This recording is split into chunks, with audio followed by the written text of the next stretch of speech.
అందరికీ నమస్కారం. ఈరోజు మనం మన బాడీ లోపల ఉన్న రెండు చాలా ముఖ్యమైన సిస్టమ్స్ గురించి తెలుసుకోబోతున్నాం.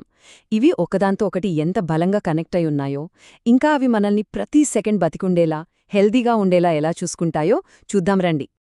ఒకసారి ఇలా ఊహించుకోండి, మన శరీరం అనేది ట్రిలియన్ల కొద్ది సెల్స్తో కిటకిటలాడుతున్న ఒక పెద్ద సిటీ లాంటిది. ఇప్పుడు ప్రతి ఒక్క సెల్కి ఫుడ్ కావాలి, ఆక్సిజన్ కావాలి, అంతేకాదు దాని వేస్ట్ని కూడా బయటకు పంపించాలి.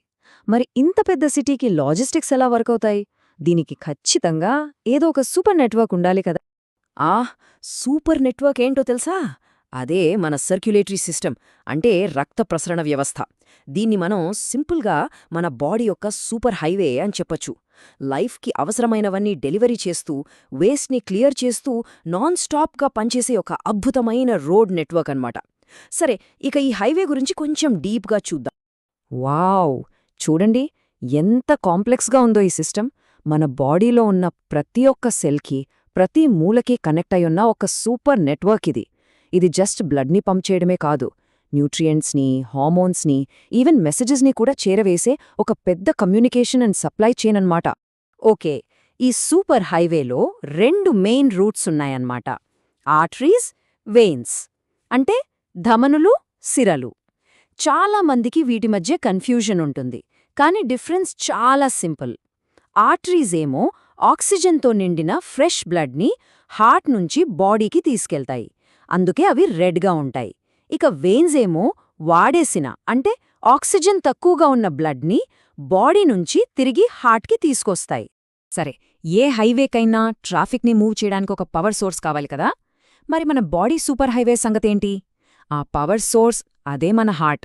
మొత్తం నెట్వర్క్ని నాన్ స్టాప్గా నడిపించే ఒక పవర్ఫుల్, అస్సలు ఆలసిపోని ఇంజిన్ అది. మన హార్ట్ బీట్ అనేది ఒక పర్ఫెక్ట్ ఎలక్ట్రికల్ డాన్స్ లాంటిది. అంతా ఎస్ఏ నోడ్ అని ఒక న్యాచురల్ పేస్ మేకర్తో స్టార్ట్ అవుతుంది. అక్కడ నుంచి వచ్చే చిన్న ఎలక్ట్రిక్ సిగ్నల్ పైన ఉండే ఏట్రియాను ముడుచుకునేలా చేస్తుంది.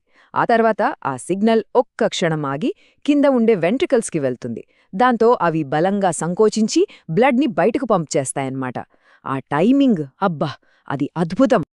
లబ్ డబ్ లబ్ డబ్, ఈ సౌండ్ మనందరికీ తెలిసిందే కదా. లైఫ్ యొక్క రిథమ్ ఇది. కానీ ఈ లబ్ డబ్ సౌండ్ అసలు ఎక్కడ్నుంచి వస్తుందో తెలుసా? అది కేవలం హార్ట్ మజిల్స్ మూవ్ అవ్వడం వల్ల వచ్చేది కాదు. ఆ లబ్ డబ్ సౌండ్ హార్ట్ లోపల ఉండే చిన్న డోర్స్, అంటే వాల్వ్స్, ఒక పర్ఫెక్ట్ ఆర్డర్లో మూసుకోవడం వల్ల వస్తుంది.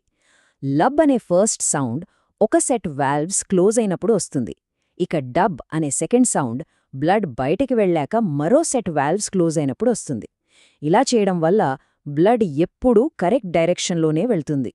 అయితే ఇంత హై ప్రెషర్తో పనిచేసే ఏ సిస్టంలో అయినా చిన్న లీక్స్ అనేవి కామన్. మన సర్క్యులేటరీ సిస్టమ్ కూడా అంతే. చిన్న బ్లడ్ క్యాపిలరీస్ నుంచి కొంచెం ఫ్లూయిడ్ ఎప్పుడూ బయటకు లీక్ అవుతూ ఉంటుంది. మరి ఈ ప్రాబ్లంని మన బాడీ ఎలా సాల్వ్ చేస్తుంది? ఈ లీక్ అయిన ఫ్లూయిడ్ని ఇంటర్స్టీషియల్ ఫ్లూయిడ్ అంటారు. ఇది మన సెల్స్ అన్నింటి చుట్టూ ఉంటూ వాటికి కావలసిన న్యూట్రియంట్స్ అందించి వాటి వేస్ట్ని తీసుకెళ్తుంది. సో ఇది చాలా ఇంపార్టెంట్. కానీ ఇది మరీ ఎక్కువగా పేరుకుపోతే మాత్రం డేంజర్. లక్కీగా మనకు హెల్ప్ చేయడానికి ఒక సైలెంట్ పార్ట్నర్ ఉంది. ఈ లీకేజెస్ని క్లీన్ చేసి సిస్టమ్ని బ్యాలెన్స్గా ఉంచే మరో సూపర్ సిస్టమ్. అదే మన లింఫాటిక్ సిస్టమ్, అంటే శోషరస వ్యవస్థ. ఇది ఎలా పనిచేస్తుందంటే, ఈ లింఫాటిక్ సిస్టమ్ చాలా చిన్నగా, ఓపెన్గా ఉండే పైప్స్తో స్టార్ట్ అవుతుంది. ఇవి మన సెల్స్ మధ్యలో ఉండే గ్యాప్స్లోకి వెళ్తాయన్నమాట. ఒక డ్రైనేజ్ సిస్టమ్ లాగా పనిచేసి అక్కడ ఎక్కువగా ఉన్న ఫ్లూయిడ్ని లాగేసుకుంటాయి. చూసారా, ఈ సర్క్యులేటరీ సిస్టమ్కి ప్యారలల్గా రన్ అయ్యే ఈ సెకండ్ నెట్వర్క్ మన బాడీ మొత్తాన్ని కవర్ చేస్తుంది. దీని మెయిన్ జాబ్ ఏంటంటే, మన టిష్యూస్లో ఫ్లూయిడ్స్ ఎక్కువైపోయి ఒక రకంగా ఫ్లడ్స్ రాకుండా ఆపటం. అయితే ఆగండి, ఈ లింఫాటిక్ సిస్టమ్ పని అంతటితో అయిపోలేదు. ఇది జస్ట్ ఒక ప్లంబింగ్ సిస్టమ్ మాత్రమే కాదు. ఇది మన బాడీకి పర్సనల్ బాడీగార్డ్, మన డిఫెన్స్ ఫోర్స్ కూడా. ఈ కలెక్ట్ చేసిన ఫ్లూయిడ్ లింఫ్ నోడ్స్ అనే చెక్ పోస్ట్ల గుండా వెళ్తుంది. అక్కడ మ్యాక్రోఫేజెస్ లాంటి వైట్ బ్లడ్ సెల్స్ సెక్యూరిటీ గార్డ్స్లా కాపలా కాస్తుంటాయి. ఏవైనా బ్యాక్టీరియా గానీ వైరస్లు గానీ కనిపిస్తే వాటి పని పడతాయి. ఇవే మన ఇమ్యూన్ సిస్టమ్ యొక్క సోల్జర్స్. ఈ డిఫెన్స్ ఫోర్స్కి రెండు మెయిన్ స్ట్రాటజీస్ ఉన్నాయి. ఒకటి ఇమ్యూన్ రెస్పాన్స్. ఇక్కడ టీ సెల్స్, బి సెల్స్ లాంటి స్పెషల్ ఫోర్సెస్ పర్టిక్యులర్ శత్రువుల్ని టార్గెట్ చేసి వాళ్ళని చంపడానికి యాంటీబాడీస్ అనే వెపన్స్ని క్రియేట్ చేస్తాయి. రెండోది ఇన్ఫ్లమేటరీ రెస్పాన్స్. ఇక్కడ డ్యామేజ్ అయిన చోట మ్యాక్రోఫేజెస్ లాంటివొచ్చి అనుమానంగా కనిపించిన ప్రతిదాన్ని మింగేస్తాయి. ఈ డిఫెన్స్ నెట్వర్క్లో కొన్ని కీ హెడ్ క్వార్టర్స్ ఉన్నాయి.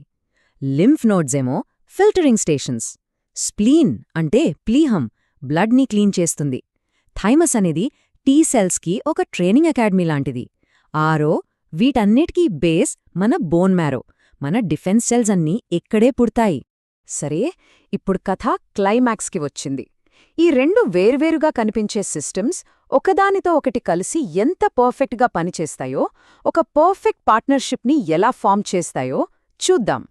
ఇక్కడ అసలు విషయమేంటంటే, లింఫాటిక్ సిస్టమ్ కలెక్ట్ చేసి క్లీన్ చేసిన తర్వాత ఆ ఫ్లూయిడ్ని మళ్లీ తిరిగి సూపర్ హైవేలోకి, అంటే మన సర్క్యులేటరీ సిస్టంలోకి పంపించేస్తుంది. ఈ ప్రాసెస్ మన భుజాల దగ్గర ఉండే పెద్ద వెయిన్స్లోకి ఆ ఫ్లూయిడ్ని రిలీజ్ చేయడంతో కంప్లీట్ అవుతుంది. అంతే, సర్క్యూట్ కంప్లీట్. ఈ మొత్తం అద్భుతమైన ప్రాసెస్ వెనుక ఉన్న గోల్ ఒక్కటే, హోమియోస్టేసిస్. సింపుల్గా చెప్పాలంటే మన బాడీ లోపల ఒక స్టడీగా, బ్యాలెన్స్డ్గా ఉండే ఎన్వైర్న్మెంట్ని మెయింటైన్ చేయడం. ఈ రెండు సిస్టమ్స్ మధ్య ఉన్న పార్ట్నర్షిప్ ఆ బ్యాలెన్స్ని ఎలా సాధించాలో చెప్పడానికి ఒక మాస్టర్ క్లాస్ లాంటిది. డెలివరీ చేయటం, క్లీన్ చేయటం, శత్రువులతో ఫైట్ చేయటం, ఇదంతా మనం ఏమాత్రం పట్టించుకోకుండానే మన బాడీలో నాన్ స్టాప్గా జరుగుతున్న ఒక కాంప్లెక్స్ ఇంకా బ్యూటిఫుల్ డాన్స్. ఒక్కసారి ఆలోచించండి, ఈ క్షణంలో కూడా మనకు తెలియకుండా మన శరీరం ఇంకెన్ని అద్భుతాలు చేస్తోంది.